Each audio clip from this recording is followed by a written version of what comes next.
we go. Well, thank you everyone for joining. My name is Steve Jurvetson here at DFJ. And I don't have any prepared remarks, but I have a lot of cool things I could show you here at the Space Collection. I was recently actually at the Smithsonian National Air and Space Museum and got to see the treasure trove of stuff they recently found from Neil Armstrong. It was in his closet. I think it was his sister that found it.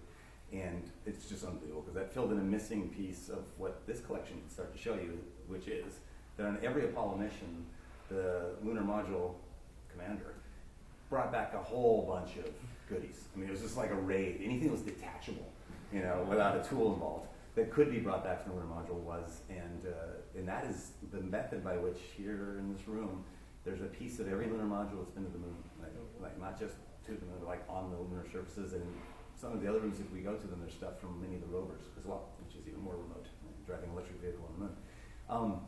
And some people often ask, well, how did this get here? How did you own this? And it actually is easier to come by some of that material than others because tacitly NASA let those astronauts keep those materials after the mission, even though they were brought back contrary to protocol. Right? So there's a list of what to bring through the hatch.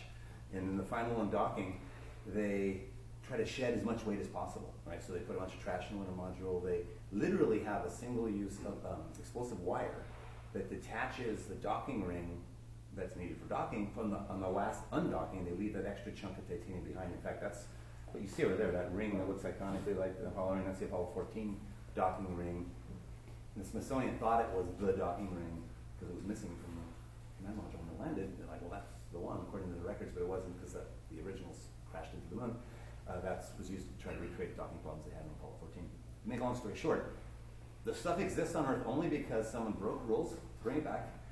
Was sort of, NASA looked the other way, and for 40 years looked the other way, but then an act of Congress just a couple of years ago actually established definitively that any Apollo, Gemini, or Mercury astronaut who was just left with something owns it, unquestionable, that they own it without any paperwork. It's theirs. But from shuttle onward, that's not the case. The shuttle's reusable, you're not supposed to rate it parts after each flight. Which makes sense. Okay, so that was a preamble. The question I wanted to ask, just maybe by show of hands as I mentioned things, is whether you'd like me to spend some time on thinking about saving the Earth from asteroids. There's a whole room of meteorites. I don't have a particularly amazing, well, maybe. There's a couple of things.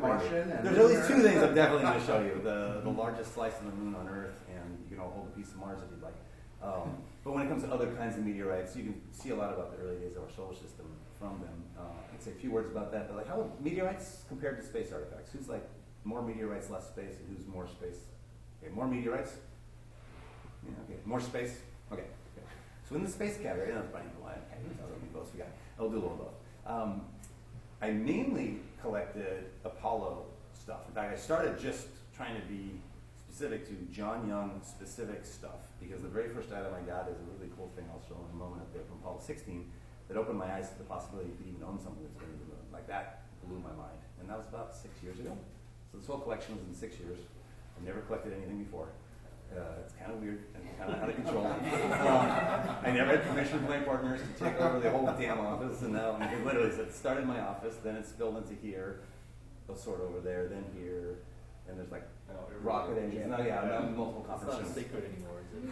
No. And so, and by the way, all the software and non-space related entrepreneurs who come through here love it. Like universally, it's I think emblematic of an incredible period in engineering prowess when it was the sort of, the sports heroes of the nation were in fact engineers working on the Apollo program, which is pretty cool. And the number of students that went into PhDs in science and in the hard sciences and in mathematics, just rocketed in the post-Sputnik era and then kind of been tapering since then. But I think there'll be a resurgence now with new space. There's also within, so I mentioned I started with John Young. Then I thought, okay, I'll just keep myself to Apollo. But there were a couple of John Young, he flew a couple Gemini missions, right? So I sort of bled into that. And before you know it, I got a little bit on those, but not as much. But a few interesting items, which I can show you. And then only a couple of modern ones. And I'm not really much into the shuttle. I have a couple. Most interestingly, the satellite from Planet Labs and a piece of a SpaceX Grasshopper test vehicle that blew up in Texas. And I can tell you those stories because they're the most current. Maybe start with those. You want to hear the current stories first? Yeah, that's a great idea. That's kind of a, wow. So let me grab these photos. So those who were watching the video, it was like, oh my God, it looked like a mushroom cloud. This was at Waltz when the orbital Antares blew up in, and that was at 2012. 14. 14. Yeah. And it was an evening or late dusk launch, so it made for the most glorious photography. I launched a lot of rockets. We were just doing Father's Day with my son on Black Rock Desert, and as long as no one's hurt, when they go wrong, it's like, oh, so exciting. And this was a biggie because it was fully fueled and near the ground. I mean, only a Proton, which completely went haywire recently in Russia, would even hold a candle to this. And so what's astounding though about this is sort of a reminder of some of the engineering advantages of being small in terms of robustness and resiliency to G-loading is the next day when the sun came up, the satellite tweeted, yo, this is what's supposed to happen when it gets deployed in orbit. And the reason they do this is you have unknown delays and launch delays. You have unknown delays on station. These are all meant to be put in these nanoracks deployers and shot out of the Kibo module on the International Space Station.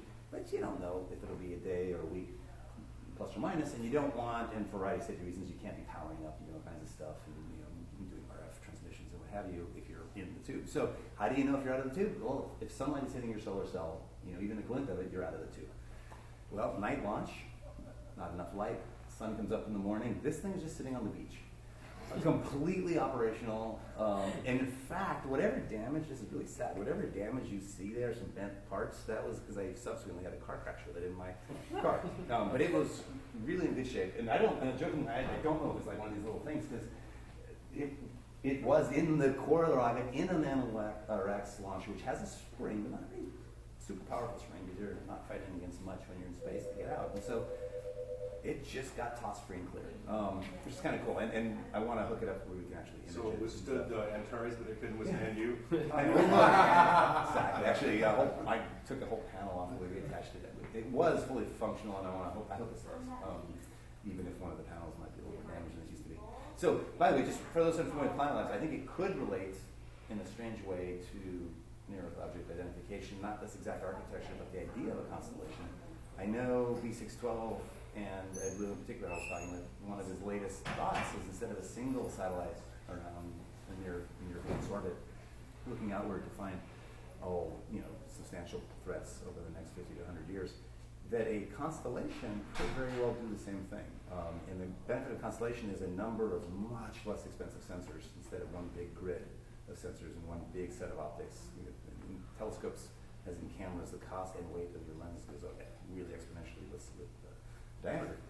And so it's possible. There's some papers, I haven't read them yet, but they make an argument that you save 10 or 10x or more off the cost of what they were trying to achieve by a constellation.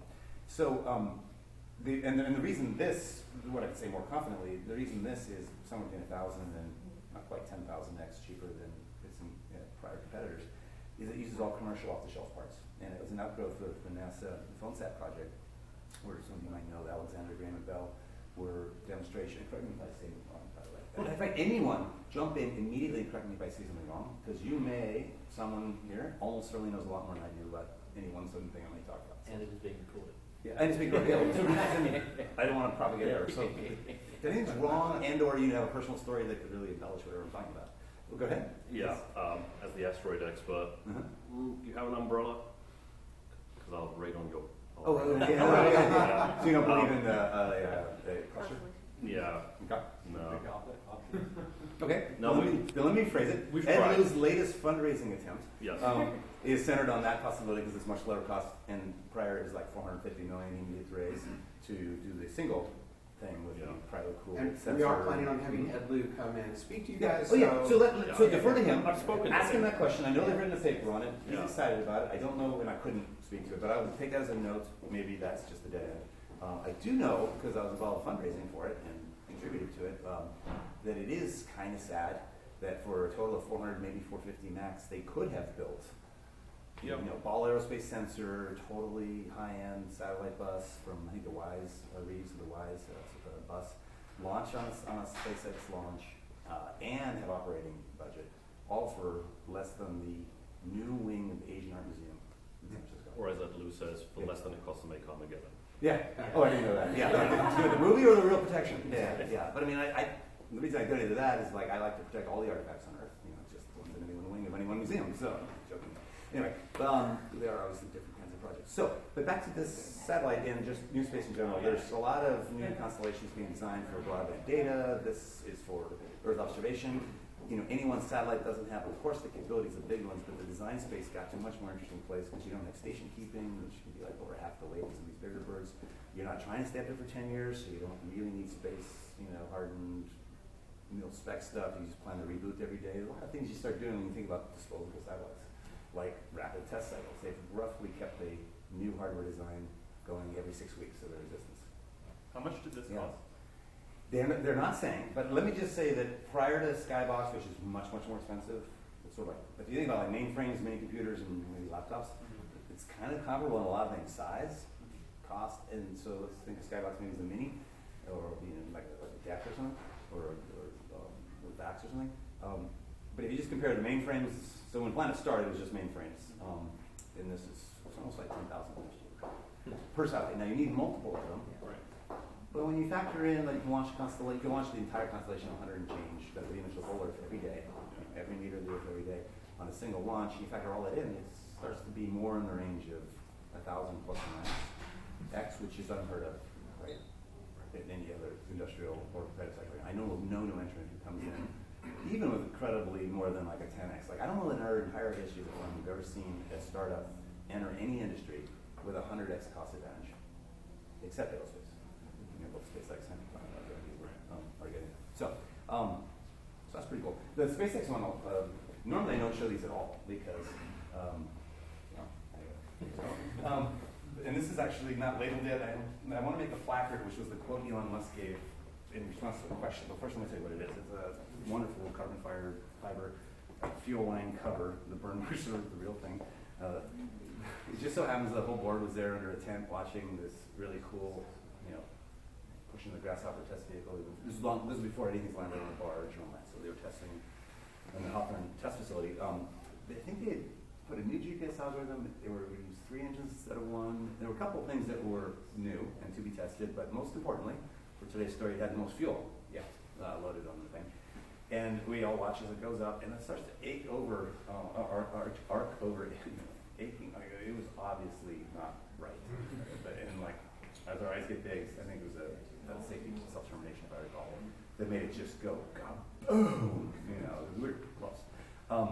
So I nudged Elon and said, hey, grass fires are still burning. There's like stuff falling. Well, it was just falling, but all the stuff had fallen on the ground.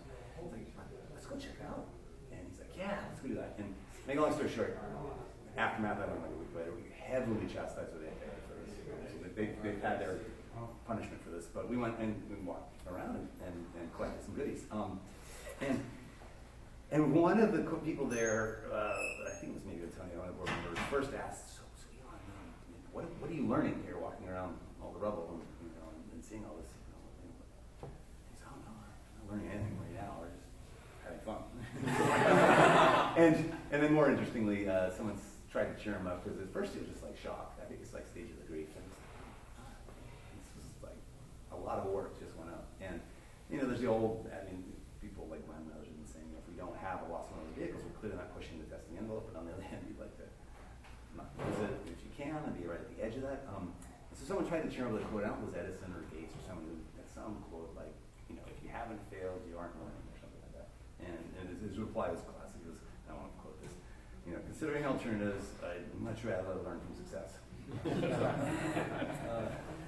So remember that was the day before we had that workshop here in 14. Oh, and the lunar thing? Yeah, the moon thing, the low-cost lunar settlement. And so, he comes in the next morning and he's late, and he had a really good excuse though that he, because of the accident, he missed his flight and everything, and Eli had to give him a ride. And so he comes walking in with all this stuff, and we're going, what the heck is that? And, oh, well, this is the grasshopper that blew up yesterday, and he had just brought these parts back with him. That's right. That's a really good point. I was flying commercial, but I think we got delayed. I missed it, so Elon offered me a ride. That's the only reason I could take something this big back. Just put that in carry-on. Covered with explosive residue. It's good on your own plane. We're going to need to swab your hands, sir. It's like Your entire body. It is, actually, I will say, it is scary because I fly back Reno Airport to here after an entire weekend of exposure to ammonium perchlorate and black powder going off. I'm just drenched in it. And so I once proactively left an hour and told, because I also wanted to bring a bunch of rubble. I destroyed one of the D2 models I built, it was a huge one that my kids fit inside. And I wanted to bring as much of that rubble back as I could, and it's, of course, got to expend rocket propellant. To make a long story short, I proactively said, check bag or luggage, what's less likely to cause some alarms to go off? And I described it, it's covered with gunpowder, ammonium perchlorate, and they go, oh, just a check bag, we're not searching for that. So they actually told me, they're not looking for this stuff. Wow. Yeah. Where's this video going? Yeah. No, that's okay. TSA, you guys are saying that you're not sniffing for these chemicals. I don't want you to, but you're not. Okay. Let's see. So let's go with some cool stuff over. Well, while I'm here, I'll just mention I'll mention some things, and then I'll dive into ones that I think are interesting. But if any of you want me to say more about one of these, this is a post-lunar program, but nearly identical to the flown items for the lunar module descent engine, so landing on the moon. It's one of these bipropellant kinds of engines where you don't need regenerative cooling, you just have an ablative, well, in this particular case, an ablative liner up the center. There's this mirror. Let you see how that was sort of done. It keeps it from melting. But the most important thing that I would draw attention to here is how simple the valve assembly is. There's two butterfly valves on a rigid stalk, so they can only both be open 100%, 50, whatever, because they're rigidly connected to one another. So it's only failure mode is like not happen. But if it's open, it's open, and the two fluids when they touch explode. Probably many of you know. You don't need an igniter. It's about as simple as it gets. Yeah, it's Everdogs. And the reason we don't generally use them for a lot of stuff is they're deeply toxic. Probably the Russians like to use it near the ground. They're used in space though, from space shuttle, almost every vehicle I know of for attitude adjustment and space. You don't care as much about the toxic parts, and I don't know how the ISP compares, but they are simple. But it sucks. Yeah. It's not great. But the reason that NASA went with this design was because it was so simple, and they wanted to make the absolutely lowest risk thing that they could do. You take the propellant, if the valve open, you're going. That's about the only thing that could go wrong is that one thing. And if that valve opens, the fuel comes together, you're off the moon. Because the one thing that they didn't want to do, and it turns out that they actually have found what some of the planning was, that what would happen is that they had all kinds of scenarios if they were stuck on the moon and they couldn't There's no rescue plan, right? Huh? There's no rescue possibility. No, there's no possibility. So they were dead. The question is how do you handle the PR? Well, I was also wondering, the president had the letter written, ready to read. You can read what Nixon would have said. Right. The other thing I was wondering is, did they have a plan, or was it up to Buzz and, let's say it was Buzz and Neil, to decide what to do? Like, do they hang on the radio? Do they go radio silent? I remember they said they'd take a radio silent. I think they were gonna cut it off at some point, at least to the public. Now the big one was what everybody was worried about, and Collins talks about this, is what if the performance was underneath? How low would he go to try to get them? And to do a it's like a temporary, like degrading orbit. Yeah. Interesting. Yeah, the Russians, of course, didn't land their designs, and they had a 3-engine, at least design on paper I saw that would have had no single point of failure on that, at least on the engine side. Whereas we had single point of failure. But one critical point, which is getting off the moon, actually, even more so than landing, although that failed in the right way. People tragic on landing too. And this might be an interesting segue to an artifact that's over here, actually, which is ironic because this is the valve assembly for getting off the moon. So it does the exact same thing as that, and arguably it has less challenges because in this case you're not like Neil Armstrong on landing where you're like trying to he took over for the autopilot, if you will, and barely had enough fuel to land it. So there were times when you a lot of starts and stops on the taking off. You just wanted to go. You want to spend the whole fuel. It's like a binary switch. And the one and only time I met Neil Armstrong, he'd given a talk at Pienza here, and he had listed all kinds of risks in the Apollo program, things that could have gone wrong, from solar flares to you name it. And I wasn't a space collector at the time. I had no connection to SpaceX. Actually, I was completely unprepared for any questions. And I was such a dork. I brought a thing of Tang for a photo. That's all I had thought to do. And then the one thing he told me is like, that's a farce. We never use Tang. But in the moment, I just came up with a question on the fly, which was, okay, you just delineated all these risks. Well, what did you worry about the most? Like, of all the things that could have gone on, what actually worried you the most? And then he gave a long answer that involved words I didn't know at the time, like hyperbolic fuels. But the thing I remember vividly was this gesture of I just kept telling the team at NASA and at Grumman that I wanted just this lever for the vertical valve assembly. So what he's basically saying is, I want something like that that is it could be mechanical. There's no reason for an electromechanical system. It could just be this, right? Because I don't need any more than that. And I didn't know what he was talking about really at the time, other than something involving a lever, make it simple. And so I just asked him, well, was that statistically a high failure mode? Was it like, that really, an analytical analysis would say that was the big risk, or was it the symbolism? You just finished the spacewalk, you're getting ready to go, you hit the button, and I literally asked him, and now what do you do? Like, you go for a walk? Can I kind of ask Buzz for his air? So I asked him questions that are like, what would you do? And he didn't answer any of that, what he'd do, but he goes, I had nightmares of exactly that happening for 3 months prior to launch. Wow. Yeah. And so what's interesting is this was buried deep in the lunar module, but she couldn't get to it. She couldn't go in like tinker with it. And it spiraled kind of out of control of the design because of dual redundancy. So everything had a redundant solenoid, but then that had like 2 different ways that the fluids could shunt. And then there's all these interlocks, and it just got really hairy. So you'd have to be deep in the weeds to convince yourself this, in fact, is more reliable than that. When I look at that, I'm like, that looks more reliable, right? There's two solenoids, either one of which has to work, and if they work, you're good. Here, I have no idea. Right? Anyway, so that long-winded contrast. Let me just mention a couple other cool little things. Didn't Buzz click the switch? Oh, wait, this is awesome. So after all that, they land, and one of the first things, I mean, Neil must love Buzz for this. Buzz I just took out the little switch, the one that makes that go. It's like one like the one that gets us off the moon. And what I haven't read the transcript, but the summary I've heard is that they flagged this at Houston. Houston wasn't too worried. I'm guessing they have all kinds of routing redirects on the circuits. They have all kinds of switches and things they can route around. Yeah, there's like different ways to do it, like if need be. But Houston said something, just go ahead and do all the service procedures, everything as if no problem, because you have we just learned it. You got X hours.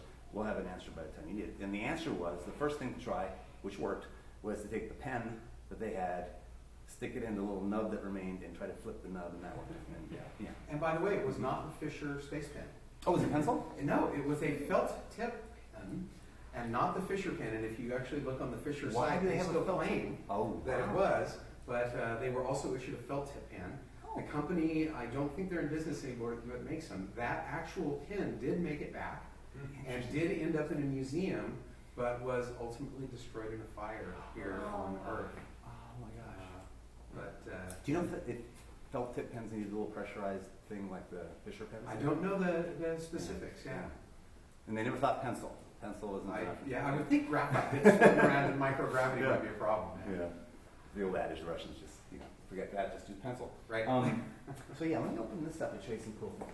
Show some different fall because I put it here last and still. So when I say people brought back booty from the lunar module, this is maybe the largest chunk of stuff I've seen brought back. It's an armrest. And again, remember, to be brought back, it's got to be kind of detachable. I don't know. I haven't heard of no story of people literally using screwdrivers to take chunk panels or something off. But then the reason this is detachable is it's used only on landing. They landed in a standing position. And when I looked at this and its thing, it just seemed to speak to me. Well, obviously, that's how you would use this. And then Rusty Schweikert was here as part of D612, and he just laughed. He said, no, it didn't go like that. It went like this, and your arm's like that. Oh, my. And I'm like, well, but then what's this for? He said, I have no idea. Because it's not like your knee would hit it. There's no, it's like, why? It's there, and it's not soft. This whole thing's metal. But anyway. So Gene Cernan brought this back, Apollo 17. We should scan that, make it, and hook it up to your office chair. So you have them. Hell yeah. And then I have some of the controllers and stuff. Yeah, left and right. Well, I'm slowly but surely getting as many of the panels as I can and the landing gear struts. So there's a few missing. There's an old song, I think it was by Johnny Cash, called One Piece at a Time. There you go. He worked at the stealing them out. He stole over like a 30-year career, one piece of car at a time. Someone referenced that before. I'm going to have to use that. A car. Oh, well, let me jump to something completely different just for fun, because it's here and I can pass it around. Anyone wants to hold Mars? This is the second largest Martian meteorite in private hands, and the reason private hands is nice is because I can do something like hand it to you, whereas most museums don't let you do that. This one's neat. It landed in Libya about 200,000 years ago, and the sand dunes pass in Northwest Africa in very slow motion if you could do like time-lapse photography, kind of like waves on an ocean. And so things that can be covered for long periods of time become uncovered. And over the last probably 20 to 30 years, the nomads and Berbers that are just doing whatever the heck they do out there know that if they see a rock in those particular sands, in those particular deserts, it's a meteorite. And they got one step more intelligent, which is it an iron nickel, really heavy?